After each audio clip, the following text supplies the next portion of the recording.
moving on to prostate, I think there was a lot of exciting stuff in the prostate realm. Yes. I did want to ask you what your thoughts were on piece 3, which was So presented. piece 3, obviously big. It's always big for GU when we get presidential sessions. So to see Silke Gillison up there presenting piece 3 data, I think was really, really great. Now, I think piece 3 really highlights one of the struggles I think we have in prostate, which is that the disease landscape shifts so quickly that by the time you can complete a trial, it's a little bit out of date. And so again, this is a context where patients were first-line MCRPC, but they had to be ARPI naive. Right. And so there was a very small number of patients who had some abiraterone, but for the most part, these are patients who get to MCRPC without any ARPIs. And that's, I would hope, a shrinking portion of our population now. Patients should be getting these drugs for NMCRPC or most commonly MCSPC. Right. But that said, the trial compared enzalutamide, which is the current standard of care, to enzalutamide plus radium-223, and really showed, I think, pretty impressive results. The radiographic progression-free survival was pretty convincing. The OS data a little bit harder to interpret. We have the curves crossing back and forth, and I think that makes making sense of the data a little bit more difficult. But clearly, we see a benefit to adding radium in terms of the radiographic progression-free survival. And I think importantly, this maybe broadens our thinking about indications for radium, because when we think about Alsimca, these are symptomatic patients, and this trial was asymptomatic. So I think it maybe That's a great point. opens up our idea of like who is a patient who could potentially benefit from radium, and this gives us a bit of a broader swath of our MCRPC patient population. Yeah, no, absolutely. And I know we talked briefly about some updates from the STAMPEDE data. What were your thoughts on that? So I have to say, I'm glad STAMPEDE has a really great statistical team on board, because this was a little bit of a difficult analysis to make sense of, I think.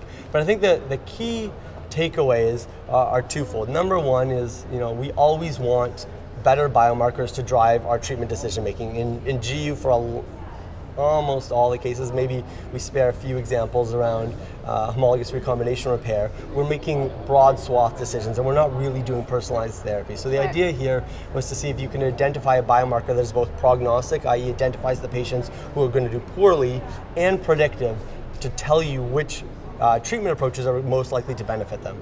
So the goal of this analysis was really to see if the Decipher test, which has been used heavily in localized disease, can both prognosticate within metastatic castrate-sensitive prostate cancer, and also tell us who benefits from the addition of docetaxel. So the caveat in terms of interpreting this, I think, is that these analyses were predicated on doublet-based trials. So there was the abiraterone added to an ADT backbone arm of STAMPEDE, and then there was the docetaxel with or without zoledronic acid added to an ADT backbone. There is no true triplet arm the way we think about it. We want to extrapolate these data to triplet decision making, but that's not actually where the analyses were conducted. So they showed that Decipher is prognostic, so patients, even within volume risk groups based on charted criteria, patients who have higher Decipher scores do more poorly.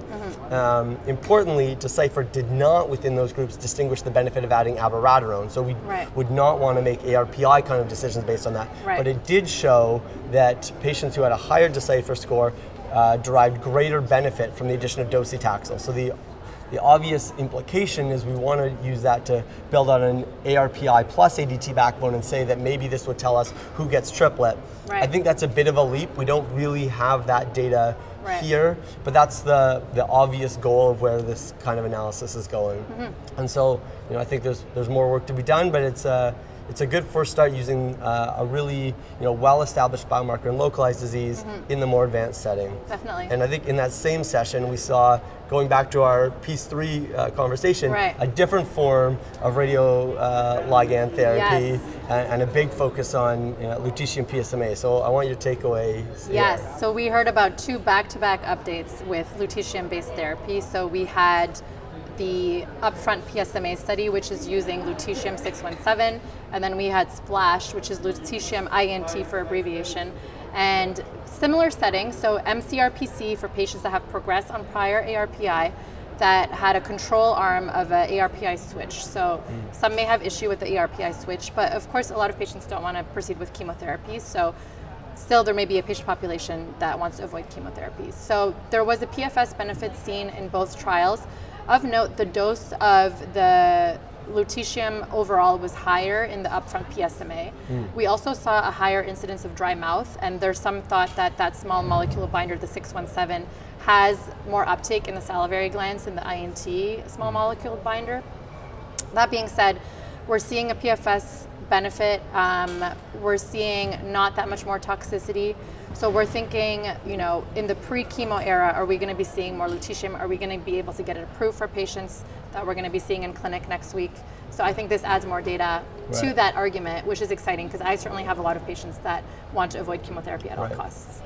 Splash building on the PSMA4 data we've got. Yeah, absolutely. Definitely. I think there's so many more trials coming for lutetium PSMA, all the way up to, you know, in the surgeon's realm and neoadjuvant therapy before prostatectomy. And so I think we want to see that, and then we want to see probably more OS maturation. I think on the splash end. Yes, definitely.